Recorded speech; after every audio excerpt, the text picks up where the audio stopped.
Okay, good morning everyone. We're just waiting for the live feed just to kick in there before we start our talk for today. Oh, I haven't got that card. I'm just putting a few cards here just to show you when we're working with intuition, the different types of cards that we can have. Okay, so we're just waiting for our live feed to come in. Good morning everybody. We're just waiting for the live feed to come in now so that we don't, we're just not repeating, just give people a chance to come on so they're not missing out on anything as well. Okay, so today's talk is about intuition. It's about channeling. Good morning Mandy, how you doing sweetheart? It's about listening to your own gut. Maria, how you doing sweetheart? It's about understanding yourself. Morning Freddie.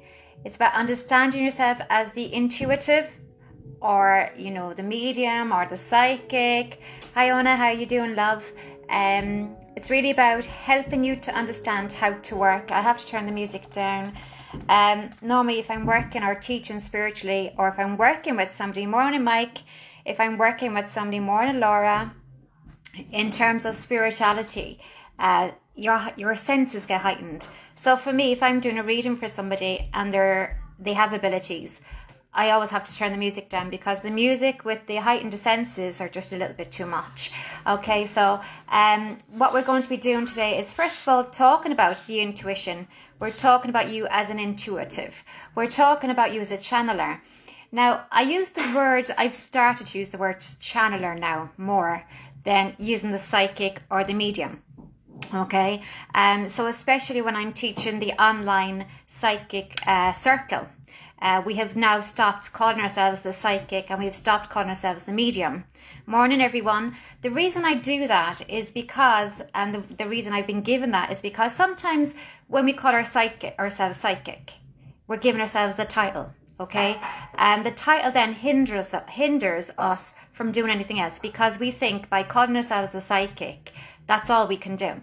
It's the same with the medium, okay? So I do mediumship readings. Well then, people who are learning or on this journey just think, well, that's all I can do because I've been given the title as the medium. So what I've started to do with the circle that I'm working with now is that we do psychic and mediumship activities, but we call ourselves the channeler. Now, why?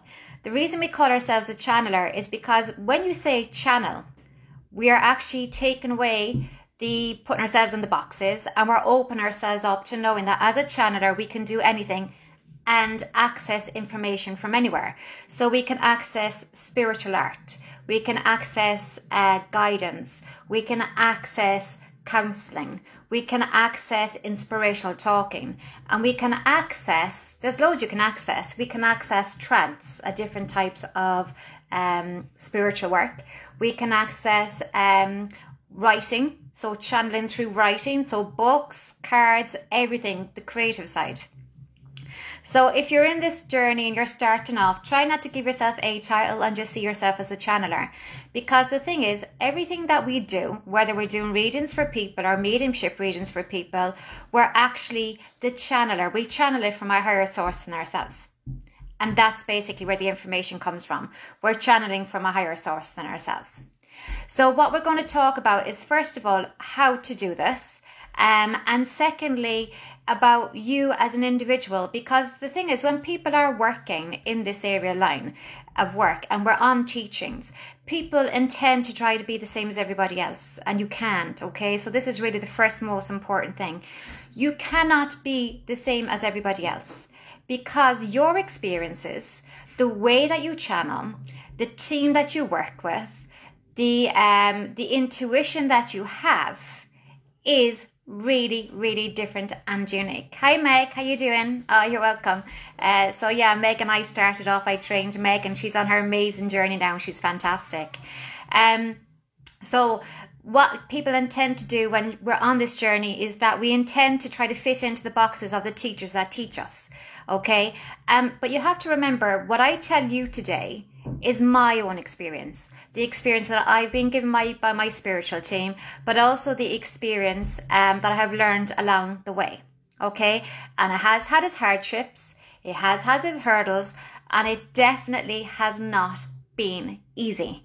Now it is, but before then it has not been easy, I promise you that. Anybody who's on this journey, we don't get it easy. We go through hardships. We go through confidence issues. We go through self-belief issues.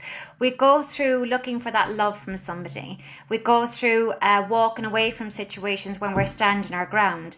We lose our voice. And sometimes we're really hard on ourselves, and we're like, well, there must be something wrong with me for this to happen to me all the time.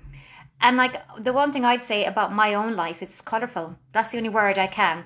And I remember somebody asking me when I was on this journey, how did I get to this journey?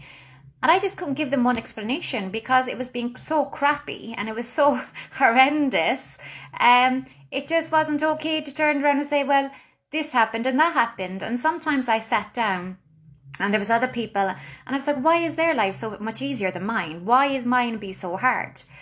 And then one day I sat down with my guys and they said to me, well, look at what you're doing as a result of what you've been through. And it did help me to understand, and it did help me to realise there was nothing wrong with me. That in fact, I suppose the things that I was going through, the obstacles I had to overcome, I was now teaching, helping and supporting people to get through the same things. Okay, so now I realise that my experiences I had to go through because of the people who are coming my way. So I have 3 rules now that help me to move forward. And these are really imperative if you're on this journey, okay? It was the making of myself in terms of personally detaching but understanding.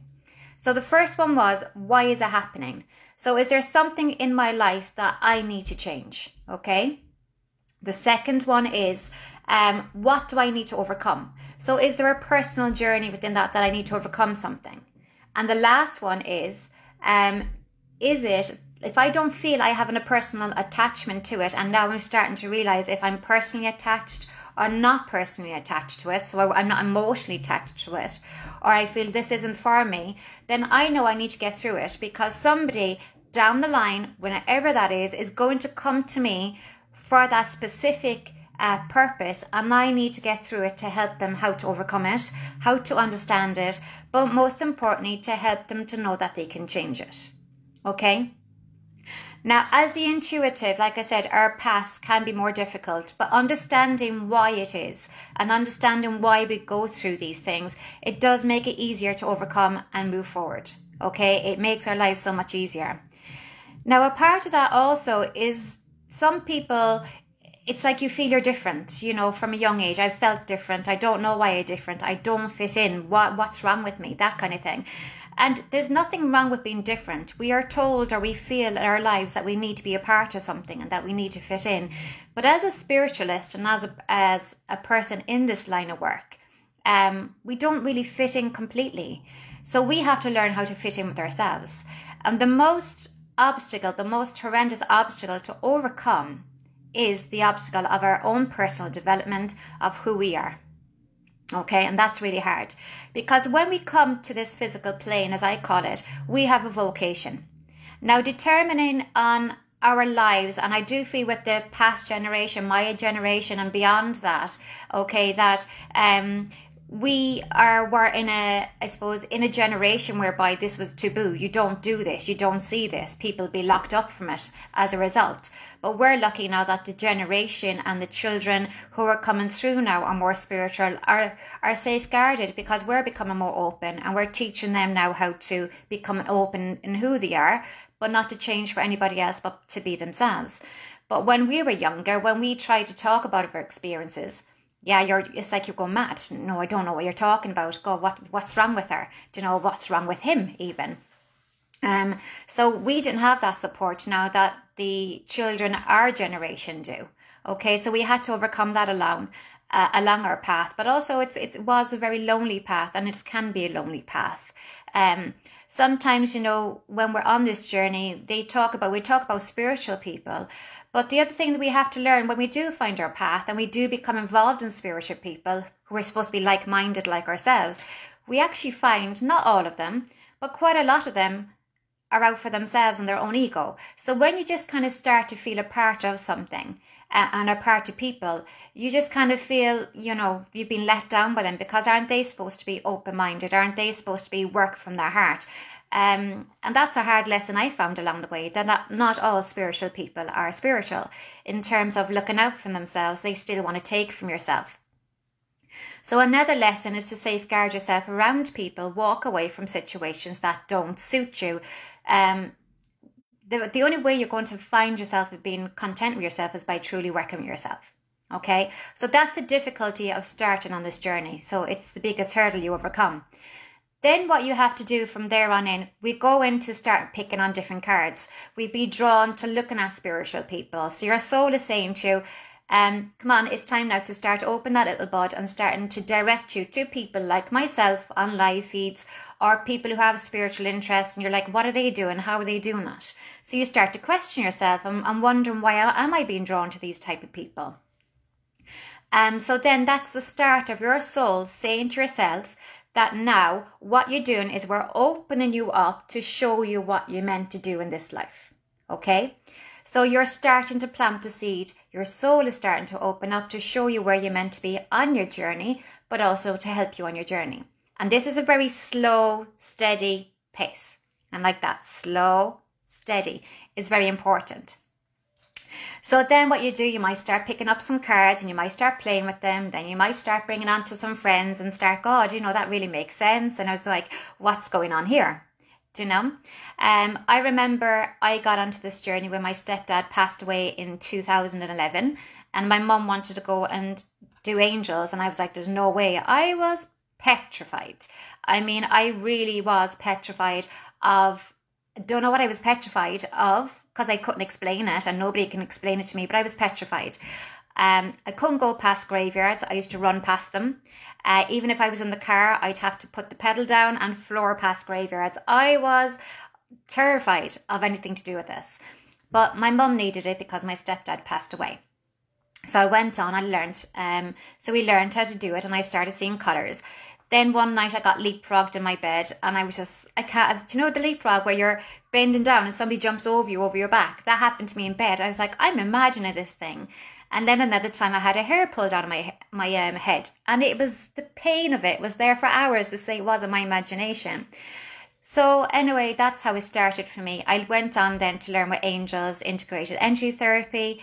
I learned from that there was a lot of healing in my past that I needed to go through. And from there then, I started using that energy therapy to work on myself, but then I went on to teach it. Then one day, somebody was saying to me about a teacher in the Cork area, so I applied there, and I went down with two friends. We went along, and all of a sudden, he got us working. This teacher got us working, and we had to bring somebody through from the spirit world. And I'm sitting there going, "Hello, there's no way can I do this. It's just, what am I doing here? I knew I had to be there, but I didn't know why." So all of a sudden then we had to bring a photograph, and I was there, and all of a sudden I started bringing through information from somebody in the spirit world. And I just went, how am I doing this? How, I'm just a normal person. Do you know, I have kids, I have a family, I have a preschool, that's my job. I'm a teacher, you know, as a primary school teacher, how can I do this? And then one day I actually sat down with my guides when I became more involved, and I said to them, why me? Why me? Why do I have this? And they said, well, why not? And that was all they said to me. Why not? And I couldn't argue with it. I couldn't say, well, because of, but by actually accepting that this is now what I'm meant to do, it helped me to heal the past a lot. And it helped me to understand who I was without judgment from other people. Now, when you're on this journey, that is another part of it, judgment from people. Okay, so judgment from people, judgment from your families, judgment from your friends, judgment from yourself in terms of, well, you know, why am I doing this? How am I doing this? What are people going to think? They're going to think I'm off my trolley. And I used to call myself a fruitcake. That was it. If anybody used to say to me, what are you doing? I'm a fruitcake. It brought the fun in for me. It really brought the fun in for me. And then because I was like, well, if I can laugh about it and I can have that fun and around it, and it helped me to accept who I was. But then one day I was actually doing a business course, and the business tutor turned around to me and said, I'm not taking you seriously. And I said, why? And he said, because you're calling yourself a fruitcake. And I was like, yeah, but you know what? At the same time, I said, it helps me to understand, but also, you know, people sometimes when they see a psychic or a medium, and if they're not into this, they actually back away. I was on that course once and I had a tutor coming in and he was telling us, I don't know, say online stuff. And he said, what's your business? And I said, I'm a psychic medium, angelic healer and spiritual teacher. I thought he was going to go out through the window. He backed so far back from me that he nearly fell out the open window in the classroom. And I couldn't help but console and keep the laughter in. I just said to him, don't worry, I'm not going to read you. I said, what your business is your business. I said, I have no intention of reading you. But he nearly fell out through the window. And another time I was on holidays and they were like, well, what are you doing? And I said, I'm starting to research and search about psychic medium. This lady, God love her, she picked up her chair and she backed away from me. And I was like, you're okay, it's fine. So I have the tendency now, look, this is what I do. However, that doesn't mean I'm going to read you, or I don't want to know what's in your closet. So I do have a thing about if people want me to read for them, they ask me, okay? But at the same time, I don't read people without their permission. And that's another rule. You know, I have come across people saying, oh, look, I know what's going on in that person's life over there. And I'm like, yeah, that's so wrong. It's about free will. We have free will. So you don't read people without their free will. Okay. So then you come into your families and then it's like, oh, what are they going to think about me? But then, you know, it came to a point in my life, if it was me and I was looking on the outskirts, I would say, well, you know, they have their choices and I have mine. And no matter if I agree with their choices or not, I'd be happy for them if they're happy. So I started to say to myself, well, if they can't be happy for me, well, that's their problem. And at the same time, it's also a lot around about, I suppose, really about saying, well, if they love me, they'll be happy for me no matter what. And I got to that way of thinking with people as well, that, you know, if they love me or if they're meant to be a part of my life, they'll accept what I'm doing and be happy for me, even if they don't understand it. And if they don't, well, then it's time for them to leave, because you can't have people like that in around your life all the time. I have had some scary experiences in the past, but I have learned how to work through them. So we don't always talk about good and bad, but, you know, my rule of thumb for people when I train with them and when I work with them is that there are different entities out there. So my rule of thumb is when you work, only love and light can work through me and within me, and that's it. We have to have boundaries within the work that we're in. Okay, because, and this is love. I love this one actually, because this is what the spirit world taught me, because I have been working with spiritual children also, children who are now starting to experience what we're experiencing from a young age. So it's about, you know, again, like we were, how are they seeing it? Their family aren't seeing it. What's wrong with them? And it's basically me helping them to understand there's nothing wrong with them by tuning into them, giving my experiences, because everybody can relate a bit in terms of what we're going. So the spirit world gave me this. Now, I always give this explanation when I talk to adults anyway. So when we're working mediumistically, okay, it's like there's a bulb that goes up over our head. Okay, so we just turn it on. So there's the bulb. Now this is a bulb that we can't see and physical people can't see, because with people we look through these. Okay, physical people. But when we're working mediumistically, we're working through our third eye, so we work through images. So basically what they were saying to me to show children was, with this light, it goes off. Okay, and like that, then the loved ones in the spirit world see this light and say, oh, that person's a medium. Now they don't look at the age of the person that they're with. They actually look at the light bulb, as I call it. Okay. So what they do then is, no matter what the age, oh, I want to come to you because I want your help and I want your guidance and I want you to pass on messages. Now, when we're out of the power, okay, which we call in the power is when the light's on, okay, like this, and out of the power is when the light's off. So when we're out of the power, then the spirit world pull back because they can see our light's gone off, so they can't see the mediumship within ourselves. But as soon as we turn around and we ask and see, take a look to see if the spirit world is there, the light goes back on. So sometimes people are asking them to take a step back, but they're actually looking for them. But as soon as you look for them to see if they're still there, they're putting the light on. So they automatically think that you're working medium. So I thought it was a really nice way to give children, to help them to explain, because some children do get quite frightened about this. But by just giving them that explanation, even though when you're looking, because we sometimes think that we have to build all this energy up, but it's a thought. Connecting to the spirit world, connecting to the soul of the person is just a thought. Okay, so as soon as you send that thought out, you're automatically connected. Now, when we're starting off, we do something called building the power, where we sit in meditation and we bring the power up. Now, depending on your teacher and depending on the person that you work with, will depend on the technique that you're given. So for instance, you know, I was taught bring it up to the house, bring it out to the universe. That really wasn't working for me. Okay, because it was just too much giving my power away, giving too much my energy away. So what I do, I cap it at the top of my crown. So when I'm sitting in the power, it just encases me like my aura would encase me. I don't send it out through buildings. I don't send it out to the universe, and I don't send it up to God knows wherever it's meant to be. It's too physically draining for me. And like I said, it's just a thought of being in the power and being out of it. Now, what's the difference between the psychic and being the medium? The psychic is a person that tunes in, because we tune in, we channel through. The psychic is a person that channels in to the person that they're working with. Okay, so if I was working, just say, I don't know, just say Sarah, I just see your name there. So if I was working with Sarah, I project my energy across to Sarah. And then I call in her guides, I call in her spirit world, but importantly, I'm working with her soul. So I'm working with Sarah's soul. So I'm going into Sarah's life, into her energy, just to see what she needs from me, what she needs to move forward from, okay, and what lessons she needs to learn. So whatever Sarah's soul wants to tell me, the channeler with me is being open to receiving that information. Okay, so whether it's love, whether it's jobs, whether it's background, if there's lessons that she needs to overcome. Now, some people will say when you're doing psychic, you should go into past, present and future for ourselves. Now, I personally believe if I'm being taken to the past, I'm meant to go to the past, okay? But normally it's because there's something in the past that they need to understand so they can move forward in the here and now and going forward into the present. Other than that, I'm not really a psychic that wants to go into the past, unless it's a lesson that they need to overcome or to help them to understand.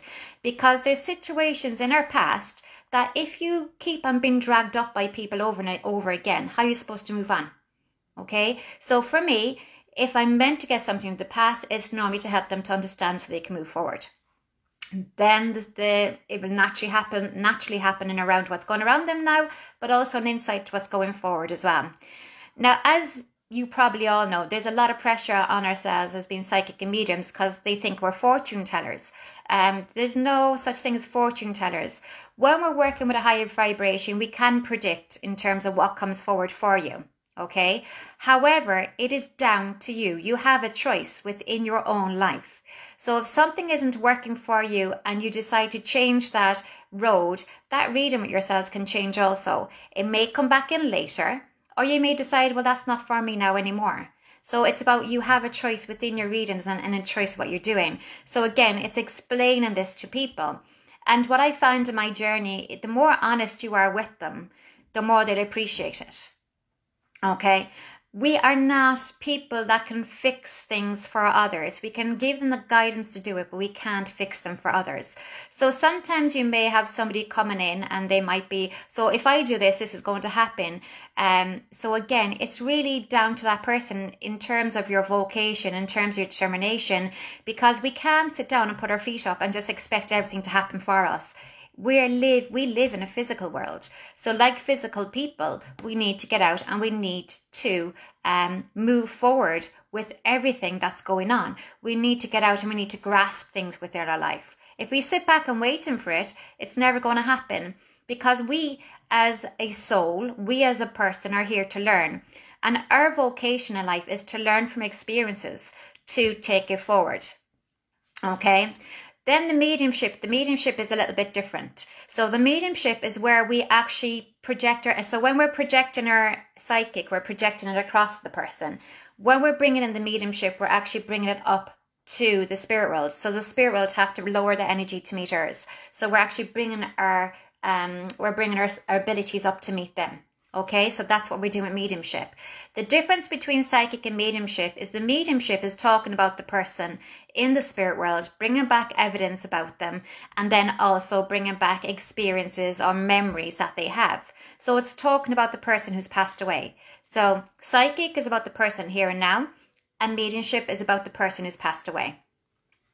Now, sometimes when you're working with both, you might get somebody, like if I'm doing a mediumship reading, they will then take me into the psychic of the person I'm working with, because some people are like, well, how can they tell me what's going on? It's because you're combining the psychic with the mediumship to give that person what they need from that reading. Okay, so the mediumship is about that person, but sometimes you might feel a pull into want to talking about what's going around with that person here in the physical world. So you're combining two.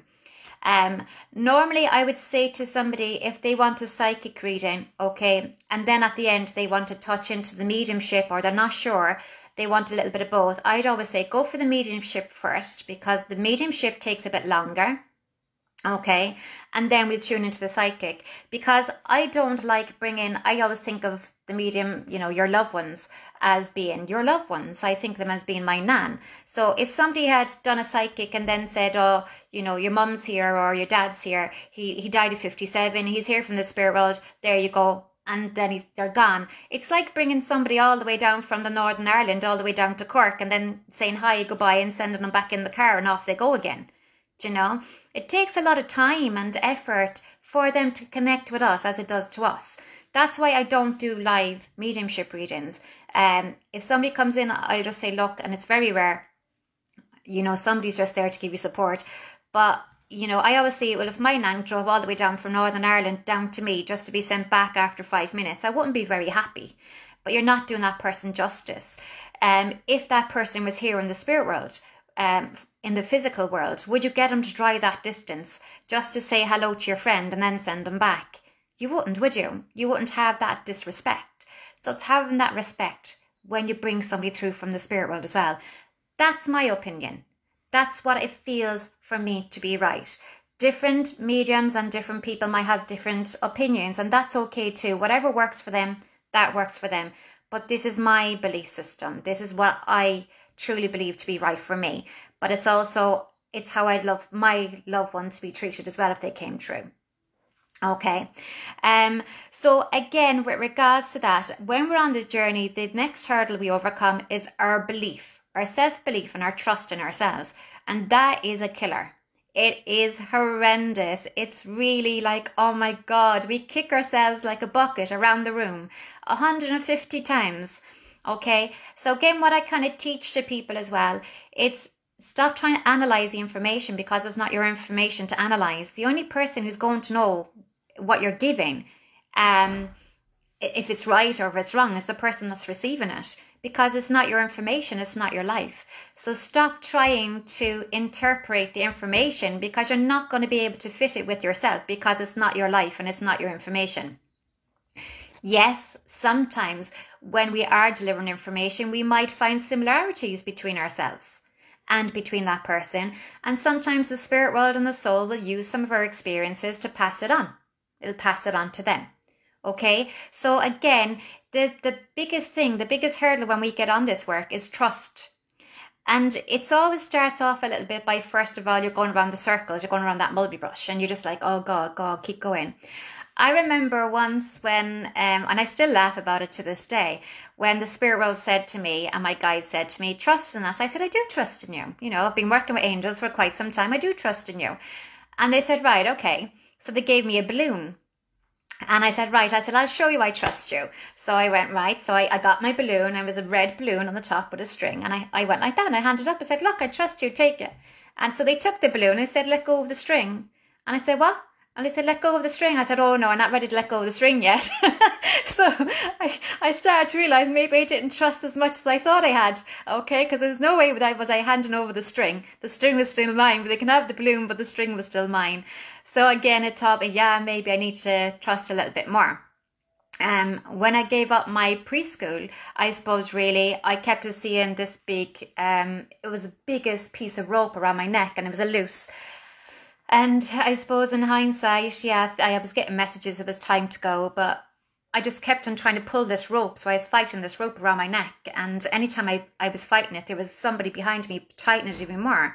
So excuse the French, in the end, I just said, oh, do you know, feck it, just take it. And I did, and I made a quick decision to close the preschool within 4 days. I never regretted it. I had to go through a lot of personal development, emotional development as a result of it.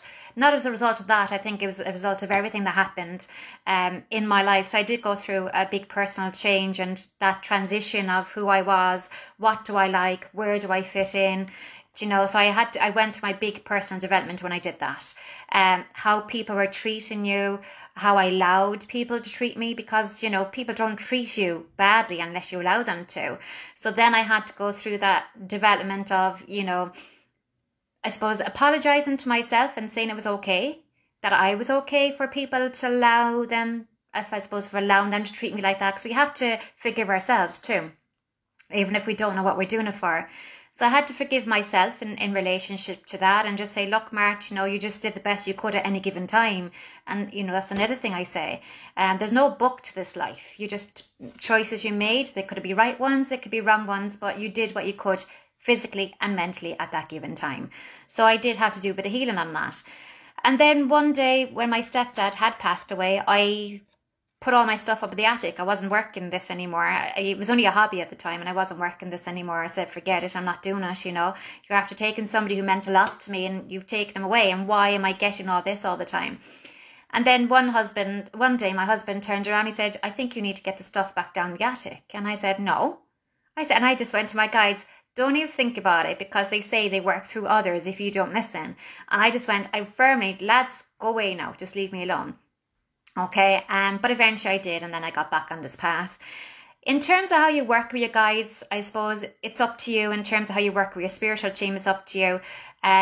Once you have fun, I see them as my friends. So as I say many times, lads, you know, what are you up to? Or, you know, lads, you need to back off now. So that's how I call them. I call them lads. I see them as an equal to myself, because that's how they taught me. Don't see us as something higher than yourself. See us as your best friend. See us as somebody you can sit down and talk to and have confidence in, and know that we have your backs. So in relationship to that, I just say, okay, lads, how you doing? Or where are you? And sometimes I get angry with them. I do get angry with them. And sometimes I say, oh, not today, just leave me alone, because I'm a physical person. But, you know, so it's nice to have that support. And then I'll come back, oh, look, sorry, but I just needed some time. And they're like, yeah, we know. So again, it's just having that kind of communication, is having that relationship. It's like your best friend. Sometimes they know when to take a step back, but they're there for you. And sometimes they understand that you go through bad things, or you're going through your head a little bit. So again, it's taking away that hardship and around it. And this is my experience, like I said, and it works for me. So again, when you're on your journey, how do you find yourself? How do you know how it works for you? The most important thing is look at your experiences. What have you been through? What have you learned from it? Everybody, every reader, every medium, every psychic, every trance healer, every whatever you are, we're all different. And the reason we're different is because of the experiences that we have been through. So if you're trying to find yourself getting into somebody else's box or trying to be the same as them, don't, because you'll never really fly. You'll never truly be yourself, because you're always trying to be how they are. And you can't, because your experiences, the way that you learn, the way that you feel, the way that you handle situations is completely different and unique to yourself. So you need to sit down and ask yourself, how do I work? What works for me? Am I emotional is another thing I've just been given. Yeah, we are very emotional. And the best thing, if you find things too much to cope with, just say, thank you, please take it back. It took me years to get over this. It took me, and then one day it just resonated. And we said, look, what is it? You know, why am I feeling like this all the time? And I said to the spirit world once, if I could cry a million tears and take away the heartache of the people that I feel the pain from, then I understand, you know, but why do I feel so much? And they just said, look, it's about helping you to understand and to resonate with somebody so you can help them. Because there's a lot of people out there that in any line of work that they're trying to help people, but they don't have that compassion and that empathy. They are very kind of direct, and people need to have that softness when you're dealing with people's hearts. Okay, and we deal with people's hearts. People come to us for advice and guidance, and literally they're handing their heart over to us to look after and to nurture and to help it grow and to heal. So we have a huge responsibility on our shoulders when we're working with people. Okay, so then they said to me, look, ask them to take it back. Okay, ask them to take it back. So what I start to learn, say, look, lads, I allow that emotion. I can sense it. I can feel it. But please, can you take it back? Okay. And it did make a lot of difference for myself as well within that. You have to remember that there is responsibility when we're working with people, but we can give them the advice, we can give them the information, but it's really, sometimes we're just planting the seed with them, and sometimes we're helping them, but it's down to them to change things. So we can give them as much as we can, but it's really down to the person receiving that information in terms of what they do and how they do it. Another part when you're working with your guides, okay, so this is another part I'm being told, and this is an information that they gave to me before, is when you're asking for guides, just talk to them again like your best friend, okay? And I remember I was on a course once and I was coming back and I was getting the plane home, and the spirit world said to me, because I was like, everything just made sense, you should be talking to them, and the spirit world gave me a message to pass on, and that message was, if you want yes or no answers, then Google them, but if you want to know us, then sit down and ask us. Okay, sit down and ask us. Okay, so if you want yes or no answers from the spirit world, then Google them. But if you want to sit down and find out who we are and what we do, then sit down and ask us. Have that conversation. And that's really imperative, because sometimes we are looking for yes and no because we don't know how to work with our guides. We don't know how to work with the spirit world. Okay, but it's just like I always say to people when I'm training them as well. If you had a person sit down at a coffee shop with yourself, what kind of questions would you ask them? What kind of things would you like to know about them? And this is something that you could use in your psychic and your mediumship as well to help you with the people who come your way. So when I'm talking about that, I'm just drawn to a couple of cards that I have picked. So if you're on your spiritual journey and you're looking for cards, there's all different types of cards. I have been told in the past I can't have cards unless somebody gives them to me or they're gifted to me, or I just can't pick random ones. That's not true. I have, you know, over 30 packs of cards that I just go through, and I'm just like, it becomes addiction on sometimes, to be honest with you. I get them on Amazon, I get them on the book depository, you know, I pick them up in stores. I go with what I feel I'm drawn to. So there's no right or wrong in terms of what cards that you are working with. But when you're starting off, I would kind of be not inclined to go with something like this one. Okay, because you're still learning and you're still trying to figure out how the channeler is with yourself. So when you're learning the different types of cards you have got, and I've just got picked out 4 here just to help you. So this is like from an angel deck. So these are from guidance cards. So these are quite nice when you're starting off because it gives you a little bit of, you know, caption down there. It helps you when you're not sure about you getting the right information or you're getting the wrong information. It gives you a little bit of stepping stone and supports you, if you like. Then what you'll do is you'll advance onto probably like a tarot, an angel tarot cards. Okay, so the angel tarot cards. Now, when I work with people and when I teach the angel card courses or I teach courses in general, I do try to get people to come away and block these out. So I don't want them to read the captions on the top and the bottom. Okay, because what happens first and foremost is when you're reading the caption on the top and the bottom, you're now giving your power away for one, but you're also directed by what that caption is saying to you. So that caption is now trying to tell you what you should be finding. But that's not necessarily the case, because just because that caption is on the bottom, it doesn't mean that's what you're picking up from the person. Sometimes you may, but sometimes you aren't. So if I were to give this to somebody, and I had a room full of people, and I gave this card to somebody, and just say I picked it for, I don't know, say Mandy. So just say I picked this card for Mandy, and I'm getting Cher, and I'm getting Neve, and I'm getting Karen, and I'm getting Sarah, and I'm getting Orla to read this card. They're not all going to get this on the bottom. But what you'll get is they'll read this card, and they will pick up on what that card is telling them. Okay, so what that card is telling you about the person has been chosen for. Where is it coming from? It's coming from you. It's coming from the channeler within you and what the soul is giving you to give to that person. So this card can have 100 million different reasons as to why it's been picked. I also say to people, try not to read the book that comes with the cards, because that has been divinely guided and channeled through by a person, which is great because it can help.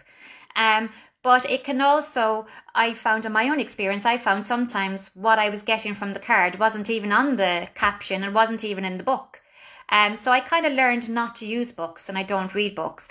The only time I go to the books in the decks, I suppose, is if I'm bored and I'm just curious to see what somebody else has an opinion on it. Because like I said, the channeler within yourself will give the information what you need to pass on. Okay, so again, it's not about the title. It's not about the caption on the bottom. It's about what you're channeling through to give. I always ask them to look into the pictures. What's the picture saying to you about that person? So again, colors have an impact. Symbols have an impact. You know, the faces on the cards have an impact. The faces on the person across from you has an impact on what you're getting, the information you're perceiving. Sometimes, excuse me, sometimes when you're actually looking at a card, you might see something in a card that isn't even on the card because you're channeling it through. So how do I deal with that? How do I work with it? Ask it. Simple. Ask it. What is it that you're trying to tell me? And then you'll get the information. Depending how you work, you'll get the information. Are you clairsentient? Do you feel that information? Are you clairvoyant? Do you get the images, like daydreaming? That's all clairvoyance is daydreaming. Okay. Are you getting the, the clairsentience? I'm feeling it. Am I getting the claircognizance? Am I getting the drop-in thoughts? We all work differently. Are we getting clairaudience? I'm hearing the information internally or externally. Externally is like me talking to you now, and internally is where we hear it in our head, but it's a different voice. It's not our voice. So it's about understanding yourself and how you work and how you get the information. It's very important.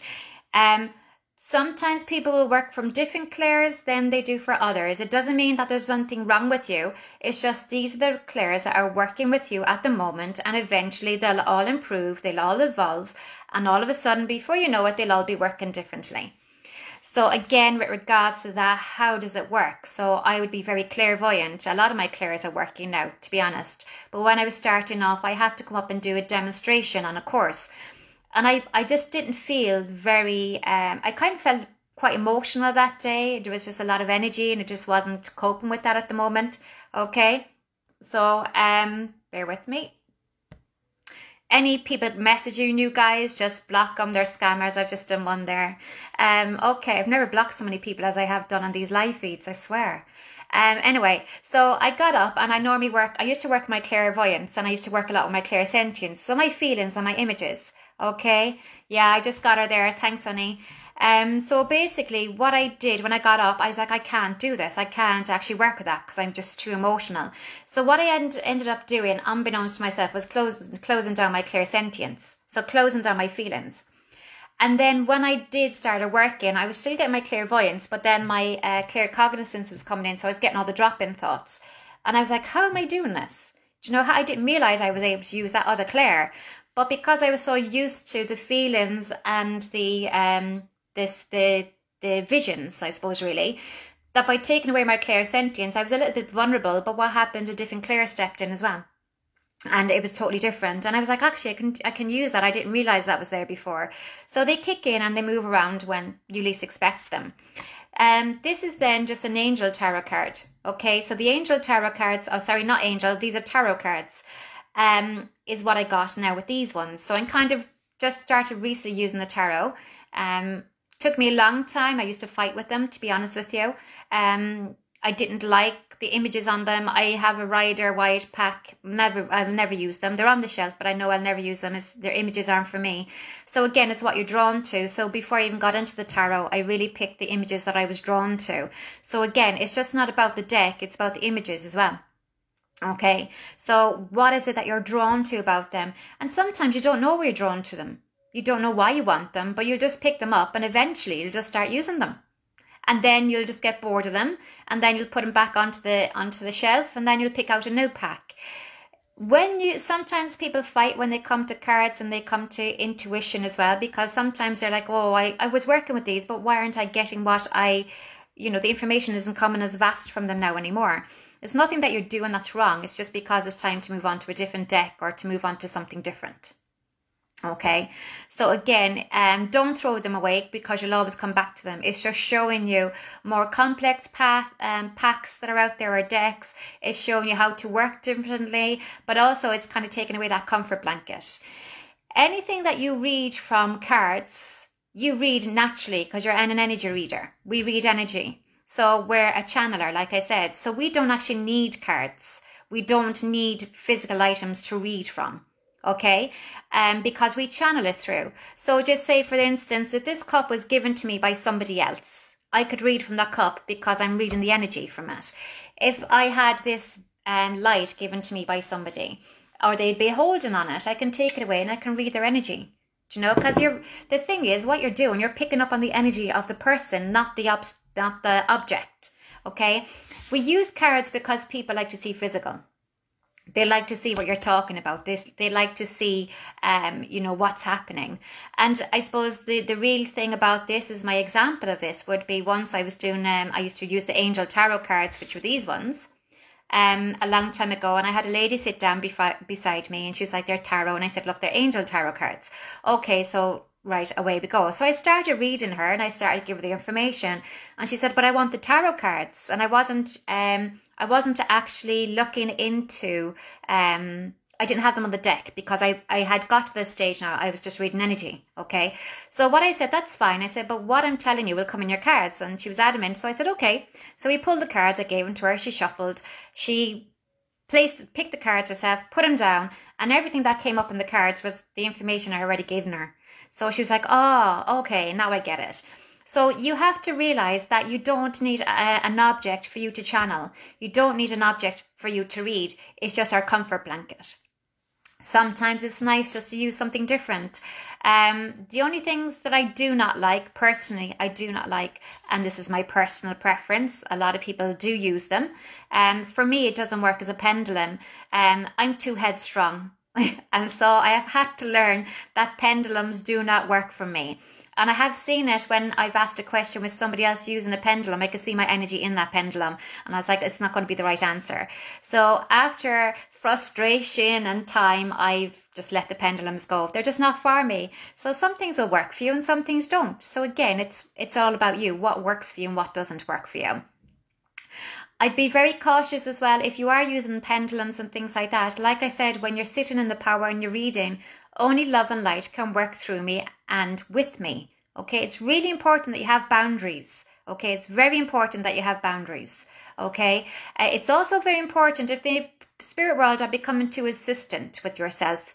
It's like you can't switch off. Okay, so it's like that light, it won't switch off because you feel like it's overwhelming. You have to remember you're a physical person. You have to keep the balance of being a physical person and a spiritual person, because if you don't, you will go do lolly tap, and there's just no way of, being soft about that, because you'll end up spending too much time in the power that you'll actually start forgetting what the physical world is like. And I remember this because I did have a gentleman come sit with me. I think it was about maybe 2 years ago, and he just kind of sat down at my table when I was reading on one of the fairs, and he was just chatting away, and then he starts talking Irish, and then he starts talking English, and then he's talking something else. And I was just like, you have no balance of what is the physical and what the spiritual world is. And he said, what do you mean? Like, he said time, and I said, you know about time, and you have to have time. He said, what do you mean by time? And I said, and I just kind of looked at him. I said, what do you mean? What do I mean by time? And he said, well, what do you mean? Like time in terms of clock or times? And he didn't have a clue what time was. And the energy around him was he spent so much time in the power, the spiritual world, the power of channeling. He actually has started to lose all concept of being here in the physical world like we are. And that's very dangerous. You need to learn how to shut it off, okay? You need to learn that you have to be here in the physical plane. You have to learn to go through physical challenges because you are here as a physical person. So you have to learn how to have the balance within it. My ground rules are come in when I'm working, but when I'm not, I want to be more here with family or learning experiences so I can pass them on. Sometimes when we're going through difficult times, we like to be in the spirit world or like to be in the power because they don't hurt us. They don't harm us. We feel loved when we're there. We feel support when they're there. You know, we feel comfortable. We can feel like we could be ourselves. But then that's where the self-development process comes in with ourselves, that we have to learn how to be that here. Okay? So a lot of people as well, by sitting in the power, it can come down with ego. So what kind of a person do you want to be? Ego can ruin you. So I always get, you know, people say to me, you need to have a bit of ego to be in this world, and that just, to be in this line of work, and that just, oh no, that would really rile me now. That would really get me angry. I don't believe that. What I believe is that you have to have compassion and empathy to be in this work. Do you know? I don't grade the information and what I get. You know, I remember once somebody saying in a group before, so what kind of a medium do you think you are? And this woman turned around, what kind of psychic do you think you are? And she said, oh, I'm amazing. I get fantastic information. You know, I'm brilliant. And I'm just looking going, okay. So how can you grade? How can you grade the information? And I just thought that never got to me. How can you grade information? How can you grade or, you know, grade the information you get from psychically or spirit world? Because that's saying to me, because we're channelers, we pass on what we get given. Do you know, we have to work a little bit in terms of how we ask for things. But if I'm passing on information to somebody, it's not my information. So by grading myself, I'm grading the person or the place I'm getting it from. How? That's just horrendous. I mean, that'd be like my nan coming through for somebody and she's passing on information, and then that person turned around and say, oh, it wasn't that great information because I didn't get this and I didn't get that. So it's like, well, they're saying that my nan they give them the best information. Now, who's at fault there? Is it the ego of the person who's passing that information through, or are those memories precious enough to my mom, to my nan, that she feels that's all she wants to give me and that has a meaning to myself? So we don't grade ourselves in terms of how we are and, you know, in terms of what we get, because you're grading the place where it came from. As you can see, I'm getting a bit frustrated with that, because it just does not, it's just so wrong. It's really so wrong. In terms of my belief is, am I an amazing medium? Am I a fantastic psychic? My answer will be no. And I'll tell you no. Why? Because I'm learning. Every day I'm learning, and I will never ever get to my end of learning. I will never get to that end of being fantastic, brilliant, awesome, unbelievable, because every day I will learn to be better. Every day I will learn the new techniques that are given to me by the spirit world and by my guides and my spirit team. Every day I will work on experiences to help people, and there will never be an end. Well, I will never stop trying to be better in this world or in the spiritual world. Just like your team that work with us on this journey evolve every minute of every day, every decade and every generation they go through. They have to change and they have to learn. They're learning just by us. So there's no book up there, because when a generation comes and the trials and tribulations of what that world is about comes, it changes. So they have to learn how to teach us to cope with these changes. So your spirit team are learning on a daily basis. Your loved ones are learning on a daily basis through communication to come to us, because as a world, as people, we are evolving, and the technology and the resources open to us are completely different. So they're learning how to use that to our best of their knowledge. So no, I'll never be the most amazing, outstanding, fantastic, brilliant, whatever you want to give me, because every day my vocation is to learn. Every day I get up wondering what I can do better today. Every day I look for the inspiration from my team to see what we can do to make people who come to us their lives better, and to be the best that we can to help them along the way. So in this world, every day I will continue to learn. Every day I will continue to evolve. Every day I will find new things and better ways of getting help out to people. And when I go to the spirit world, I will continue to learn. I will continue to find out information. And I know when I go to the spirit world, I will come back as a teacher for those who are on this journey. And I know that. And I look forward to that whenever that day is. Hopefully not soon, but I look forward to that because it's through that learning we can help and we evolve. So don't ever think that there is a finish line within this work. There's not. There never ever is a finish line within this work. And if you want to get to the finish line, maybe you're not on the right place. Okay? Because unlike going to university and doing 4 years and you come out with the qualification, happy days, this work isn't like that. This is a vocation. It's a part of you. It's a part of where you're meant to be. It's a part of those to be there. Okay, well, I hope not, Meg. I've got a few things coming up there, so I hope not. I'm not going anywhere soon. We'll see. So no, I mean, so first of all, get that pressure off. I have to do this and I have to get it done there and then within so many years, because I promise you it won't work like that. Another thing is we get given the carrot. The carrot is a part of our process where, and I'm sure you all know that, where we dangle. Do you know that the donkey with the carrot and the carrot's dangled in front of the donkey? And slowly you're moving forward and you're moving forward. You never get the carrot, but you're drip fed on your journey to where you're meant to go. It's to keep you inspired, is to keep you going, is to keep you flowing, okay, within that. But then there comes a time and that carrot just gets whipped away and you're given the blindfold. So now I have a blindfold, and that blindfold is, it doesn't matter where I'm going. It doesn't matter where I'm meant to be. I just know that it's there in front of me. I can't tell you what it is. I can't tell you what's ahead. I get little drip bits every now and then. I get little messages every now and then. But in terms of my vocation, in terms of where I'm meant to be, I have the blindfold. And that blindfold is trust. And that blindfold is you don't need to know because you solely and truly trust. And now I can honestly say I do trust because I don't look for that carrot anymore. I don't look to see where I'm going anymore. I get up each morning and then I'm given what I'm meant to be given. And although it used to be frustrated in the past, it's made my life so much easier and so much more peaceful.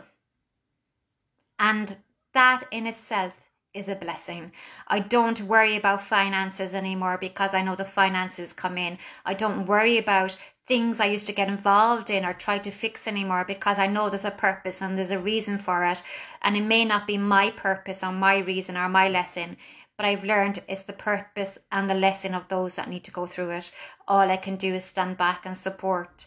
But I can't spend all my time and energy trying to fix it because when you do, you make it worse.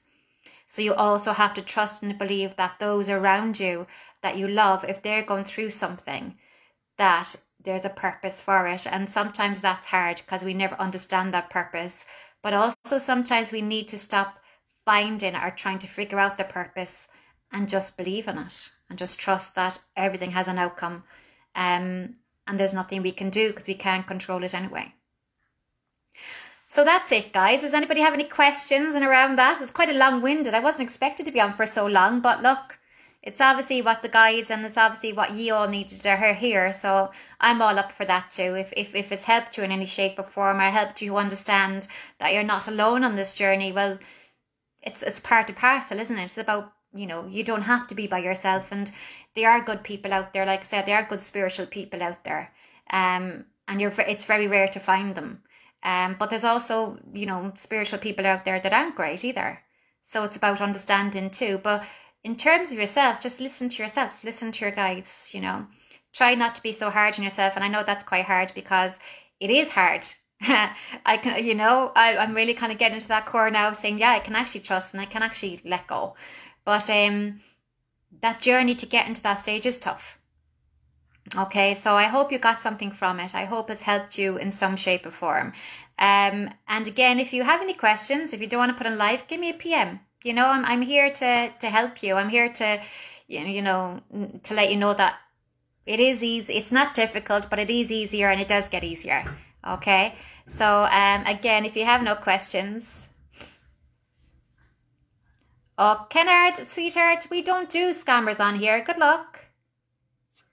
I've never got so many scammers on these live feeds on all my life. And I said, I've never blocked so many people as I have since on these live feeds.